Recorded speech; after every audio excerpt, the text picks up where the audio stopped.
Tēnā koutou, tēnā koutou, tēnā koutou katoa. Welcome to the SOLA seminars and thank you all for being here. Today we have a very special guest, Hana Wāhine, who is one of our old students,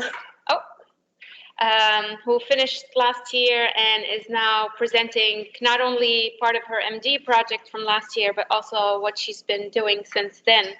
So, Hana, the floor is yours. Thank you for coming all the way to Lincoln. Cool. Thank you, Nada. All right.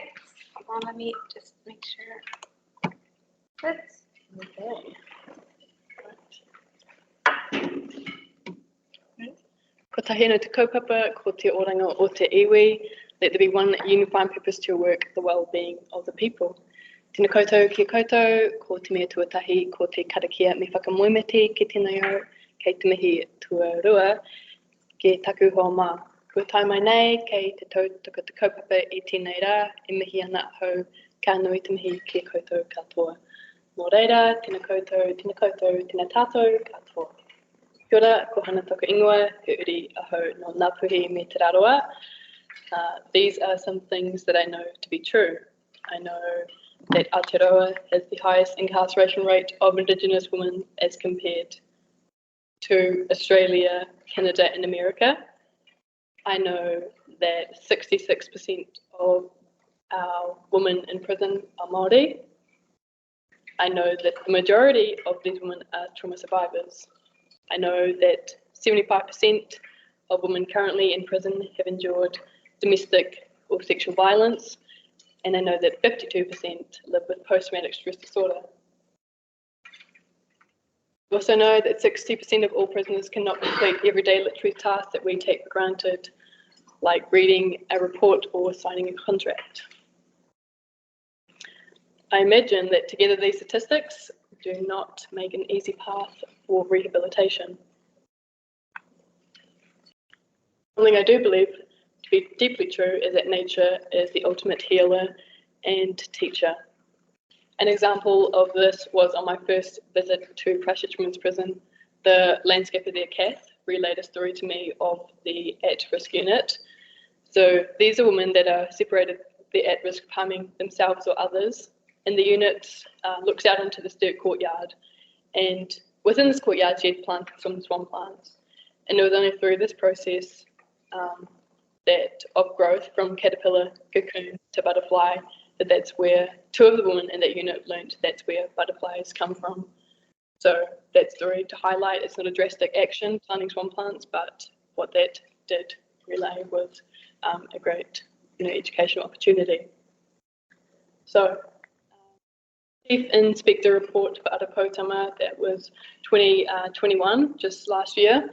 So 9 months ago, and that was focused on our women's prisons, the lived experience of women's prisons, and within that it noted that the outdoor spaces were, quote, simply hardened concrete enclosures with wooden seats and limited exercise equipment or opportunities.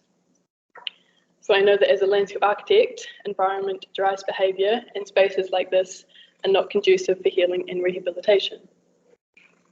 So, Ara Poutama Aotearoa, Department of Corrections. Without knowing the narrative, the name and icons may not mean much, but in Te Māori, it represents a great feat.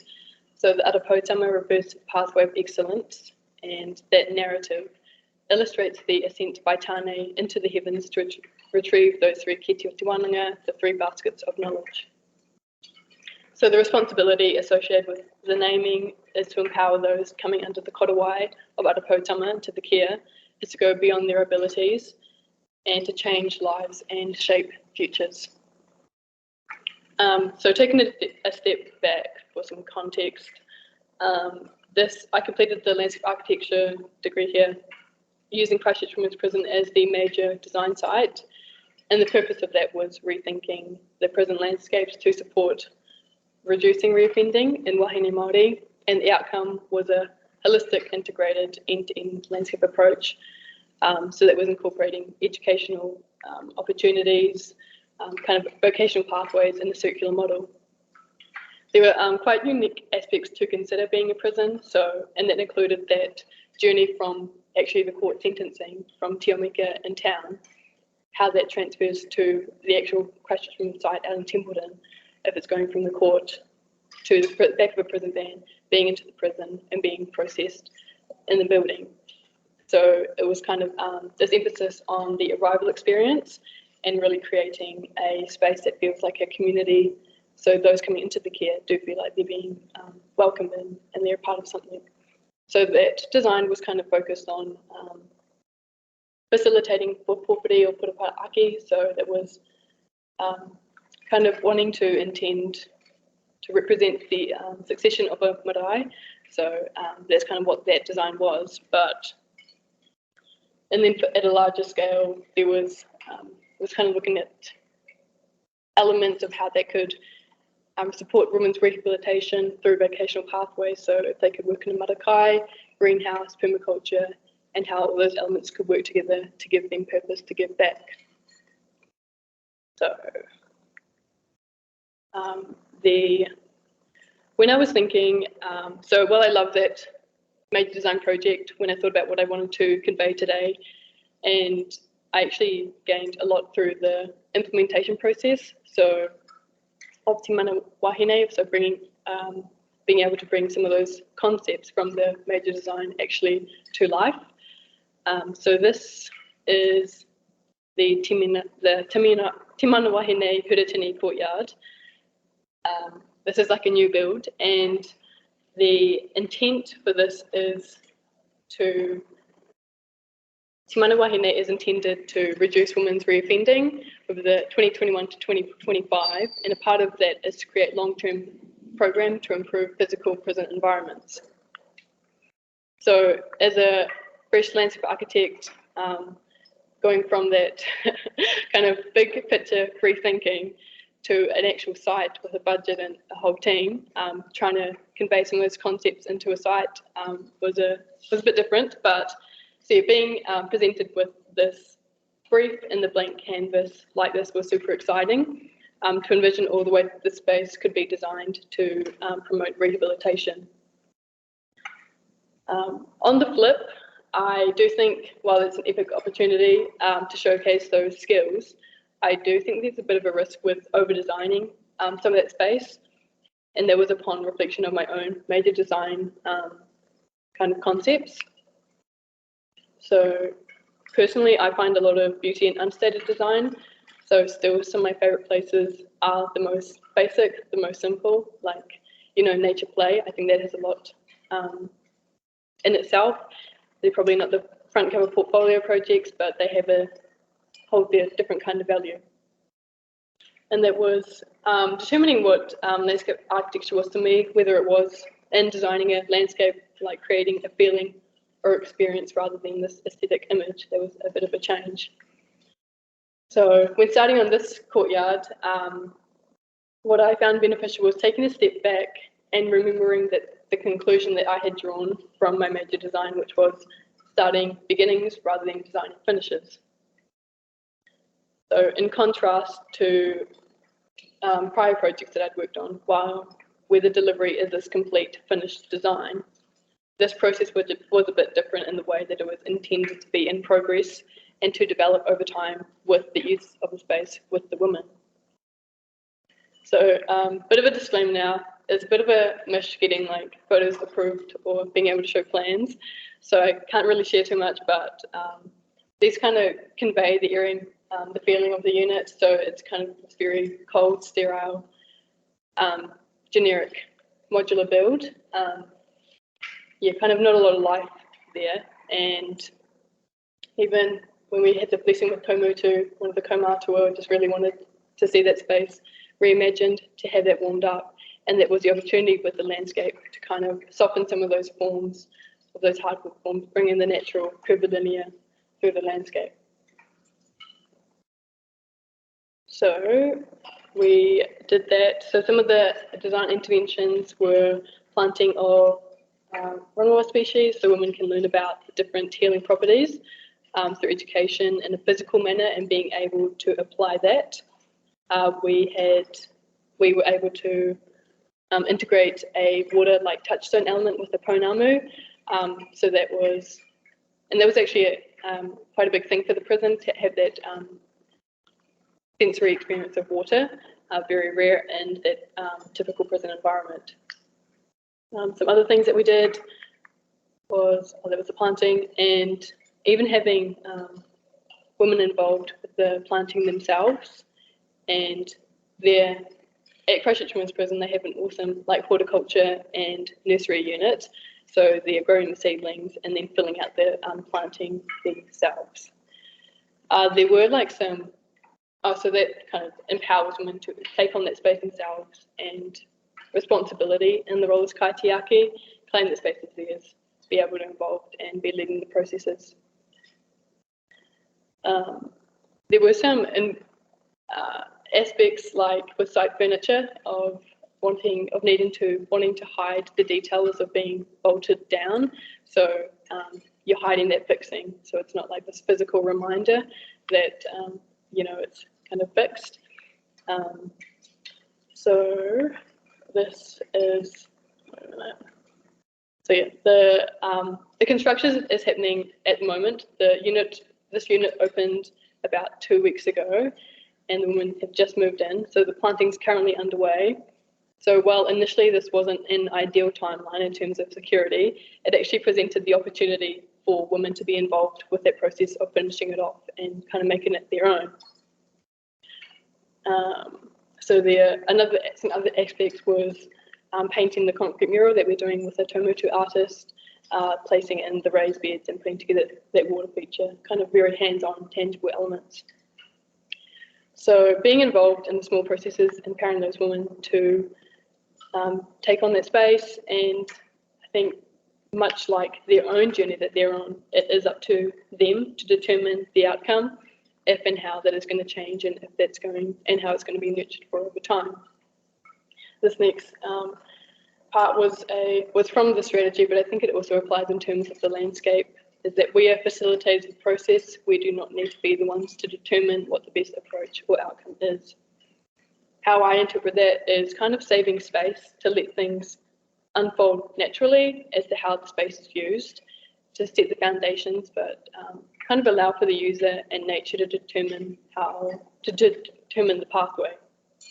So how that was incorporated physically was having areas where the women could as they complete different programs within the unit, they're doing a po carving or panels, saving space to where that's going to go in the landscape as it comes along. If that carving is going to be in 6 months' time, how is that going to fit in and not look like an afterthought? It's still given the respect that it deserves, but in the time being, how does that landscape look? Another consideration was the average female prison sentence here is 2 to 3 years. So thinking about that timeline, how that landscape will evolve as those women too, on their own journey of arrival to leaving.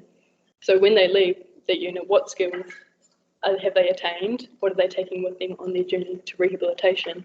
And how can the landscape begin to be to assist them and support in some of that? So providing those vocational pathways, kind of training, if they can get carpentry skills through building the raised beds, the planting, or the maintenance. And very much bringing it back to basics.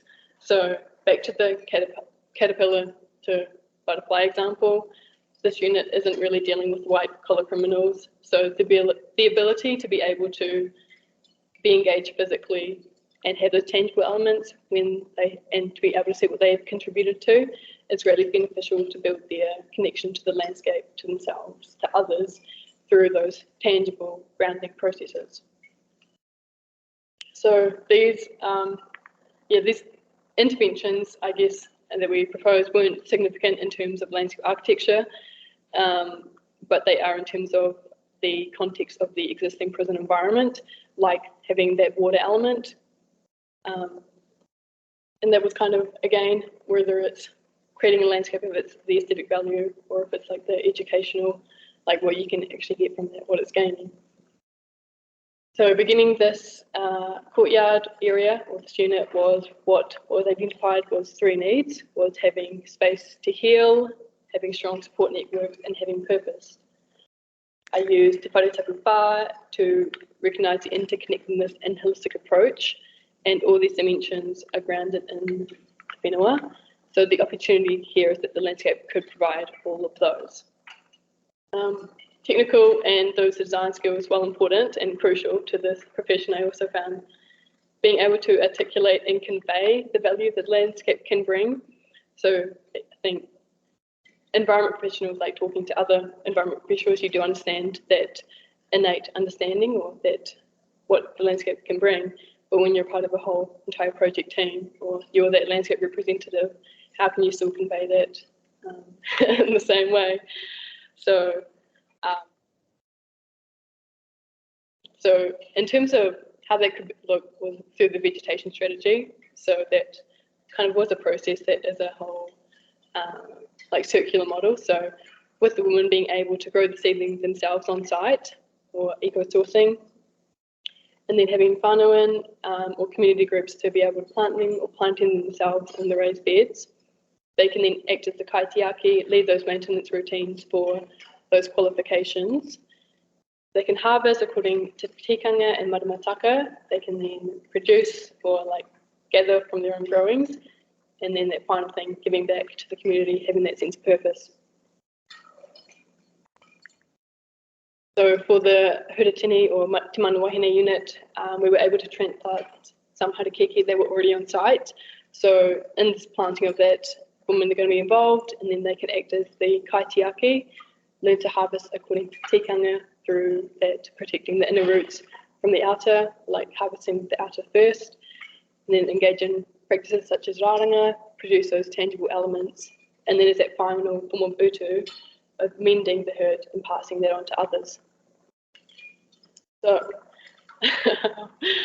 what I, of course, like I learnt, like with something like that, of planting a pāharakeke, it's not just planting 8 to 10 plants, it's kind of creating this whole process, so still being able to convey that value. And of course, I learnt by doing, and probably the hard way, and being able to see how this project has played out. You know, being able to go to site and physically point out like what you would probably do differently for the next one, but a big learning process.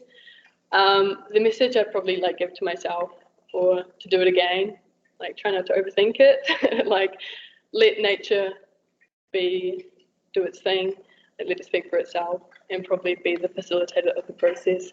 Doesn't need to be a whole finished, product as the outcome. Ko tahi anō te kaupapa, ko te oranga o te iwi. Let there be one unified purpose to your work, the well-being of the people. Thank you.